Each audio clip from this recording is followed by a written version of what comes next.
This is for all the teachers as well as all the students. Right? You can't have one without the other. I'm standing in front of a class society has deemed derelicts and hoodlum. And I am their teacher. I'm writing a poem that will save the world, and they say it has to be as good as a Nas rhyme and have more emotion than Tupac did. My class consisting of ex-gangbangers, graffiti writers, drug dealers, and students who have traveled too much in the public school system, they are my students. And as their teacher, I stand in front of them without fear because they can smell fear.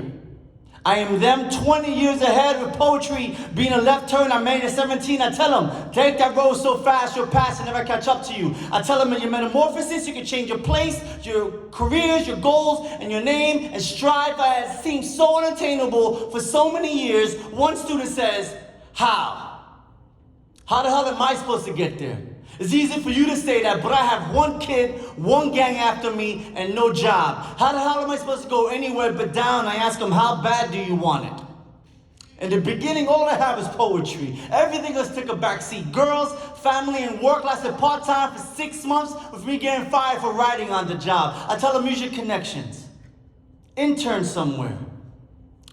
Learn to live. Live to write.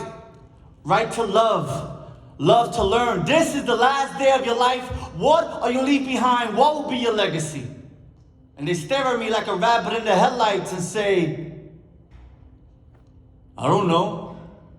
I tell them to open your chest and let whatever falls out, let it fall on the page. Let the page be your doctor. Let the page be your therapist. Let the page be your lover. Let the page be your enemy, punch it in the face. Let the page be the best friend that ever stabbed you in the back. Let the page be a Prozac. Let the page be a hip-hop. Let the page be a rock and roll. Let the page be that fancy ride you're always talking about. Let the page be that bling-bling on your wrist. Let the page be the underground beat that you're about to rip. Let the page be your autobiography. Tell them who you are. Tell them they're wrong for labeling you. Tell them fuck you for giving up on them. Tell them your life may not be worth shit now, but tomorrow gives you hope so you won't take your life today or the next day. Tell them you'll be here forever. Tell them you're the ones that create beautiful art from stark reality and it scares the shit out of them. Tell them you are loved. No matter what anyone says, tell them you are loved and you're right. Pen in hand, no cares for structure, no cares for spelling, no cares for grammar. Then the first student gets up. And their mouth open wide and says, I want to live. I want to love. Repeat it 100 times over. I want to live. And I want to love. And they ask me if that was any good. And I tell them, it's the best poem I've ever heard. Thank you. Good night.